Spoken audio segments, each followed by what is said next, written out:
Gaius. The populace celebrated the old emperor's passing with cries of "Tiberius to the Tiber," and hailed the Senate's ratification of Gaius Caesar Germanicus as his successor. Born to Agrippina as she was accompanying Germanicus on his northern campaigns, Gaius had been brought up among soldiers, had imitated their dress, and had been affectionately named Caligula, or Little Boot, from the half-boot, caliga, worn in the army. He now announced that he would follow the principles of Augustus in his policy and would cooperate respectfully with the Senate in everything.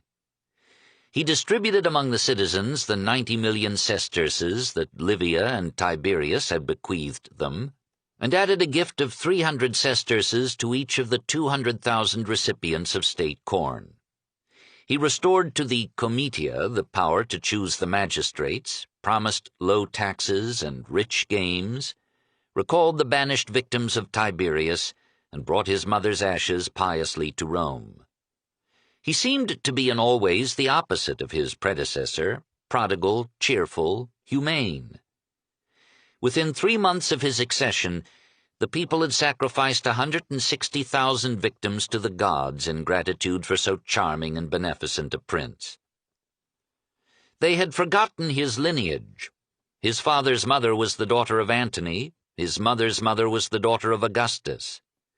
In his blood the war between Antony and Octavian was renewed, and Antony won. Caligula was proud of his skill as a dueler, a gladiator, and a charioteer.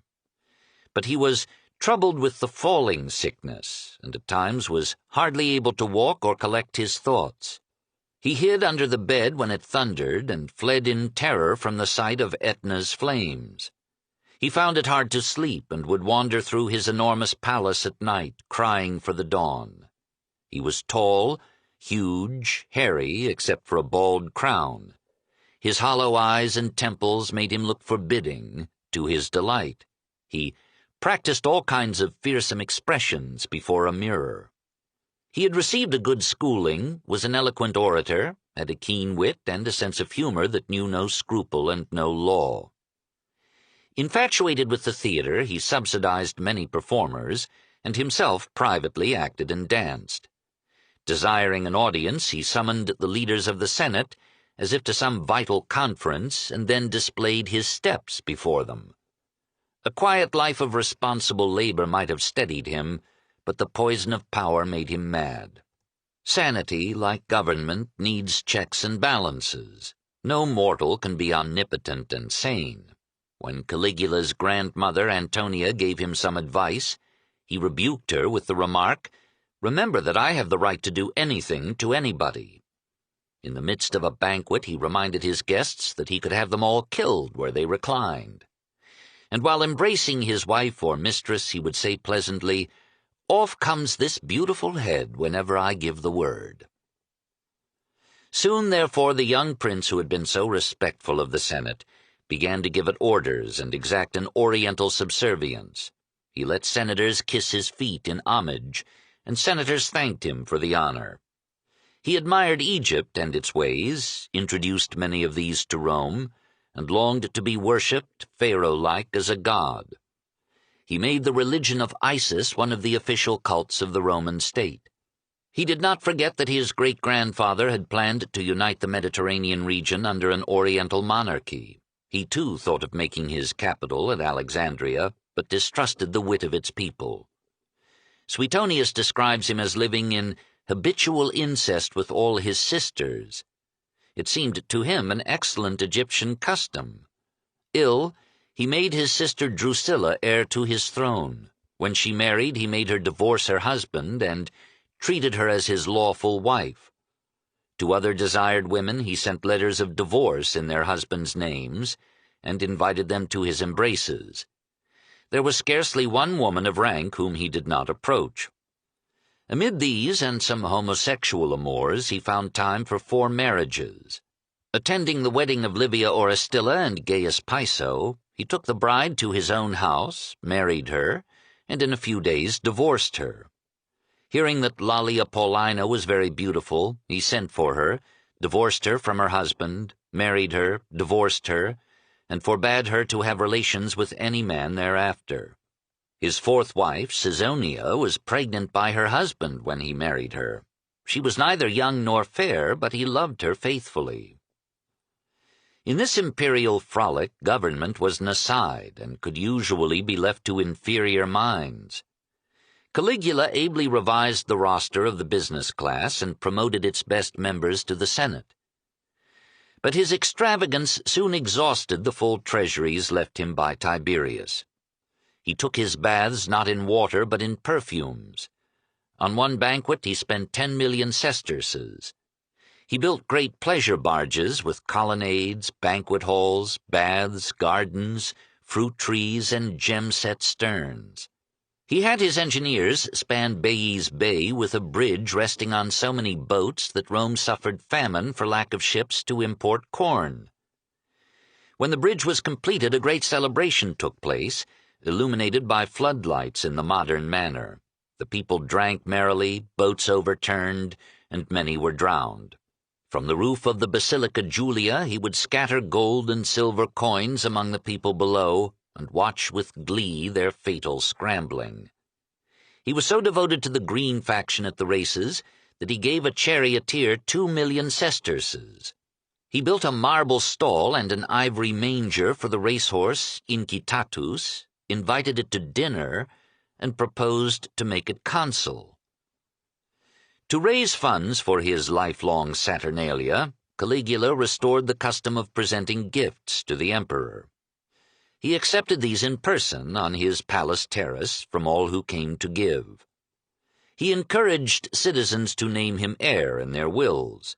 He levied taxes upon everything: a sales tax on all food, a tax on all legal processes, a 12.5% tax on the wages of porters.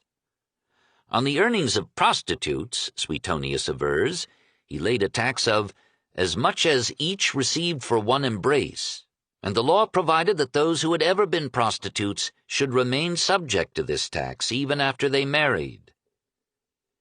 He had rich men accused of treason and condemned to death as an aid to the treasury. He personally auctioned off gladiators and slaves, and forced aristocrats to attend and bid. When one of these slept, Caligula interpreted his nods as bids, so that the sleeper, waking, found himself richer by 13 gladiators and poorer by 9 million sesterces. He compelled senators and knights to fight as gladiators in the arena. After 3 years, a conspiracy was formed to end this humiliating buffoonery. Caligula detected it, and revenged himself by a reign of terror enhanced by his maniac joy in inflicting pain. The executioners were instructed to kill his victims by numerous slight wounds, so that they may feel that they are dying. If we may believe Dio Cassius, he forced his saintly grandmother Antonia to kill herself. Suetonius recounts that when meat ran short for feeding the beasts kept for gladiatorial games, Caligula ordered all bald-headed prisoners to be fed to the animals for the public good, that he had men of high rank branded with irons, condemned to mines, thrown to beasts, or shut up in cages, and then sawn in two. These are stories that we have no means of disproving and must record as the tradition, but Suetonius loved gossip. The senator Tacitus hated the emperors, and Dio Cassius wrote 2 centuries after the event. More credible is the report that Caligula began the war between the Principate and philosophy by exiling Carinus Secundus and sentencing 2 other teachers to death. The young Seneca was marked for execution, but was spared because he was sickly and might be relied upon to die without prodding. Claudius, uncle of Caligula, escaped because he was, or pretended to be, an insignificant book-ridden dolt. Caligula's final pleasantry was to announce himself as a god, equal to Jupiter himself. Famous statues of Jove and other deities were decapitated and crowned with heads of the emperor. He enjoyed sitting on a throne in the temple of Castor and Pollux and receiving divine worship. At times he would converse with an image of Jupiter, often in terms of reproof, and he had a contrivance made by which he could reply to Jove's thunder and lightning, peal for peal and stroke for stroke. He set up a temple to his godhead, with a corps of priests and a supply of select victims, and he appointed his favorite horse as one of the priests. He pretended that the moon goddess had come down to embrace him, and asked Vitellius could he not see her. "No," answered that wise courtier, "only you gods can see one another." The people were not deceived. When a Gallic cobbler saw Caligula masquerading as Jupiter, and was asked what he thought of the emperor, he said simply, "A big humbug." Caligula heard, but did not punish such refreshing courage. At 29, this god was an old man, worn out by excesses, probably venereally diseased, with a small and half-bald head upon a fat body, with a livid complexion, hollow eyes, and a sinister glance. His fate came suddenly, and from that Praetorian guard whose support he had long purchased with gifts. A tribune of the guard, Cassius Curia, insulted by the obscenities that Caligula gave him as passwords day after day, killed him in a secret passage of the palace, 41. When the news went out, the city hesitated to believe it. Men feared that this was a trick of the imperial prankster to find out who would rejoice at his death. To clarify the issue, the assassins killed Caligula's final wife and dashed out his daughter's brains against a wall. On that day, says Dio, Caligula learned that he was not a god.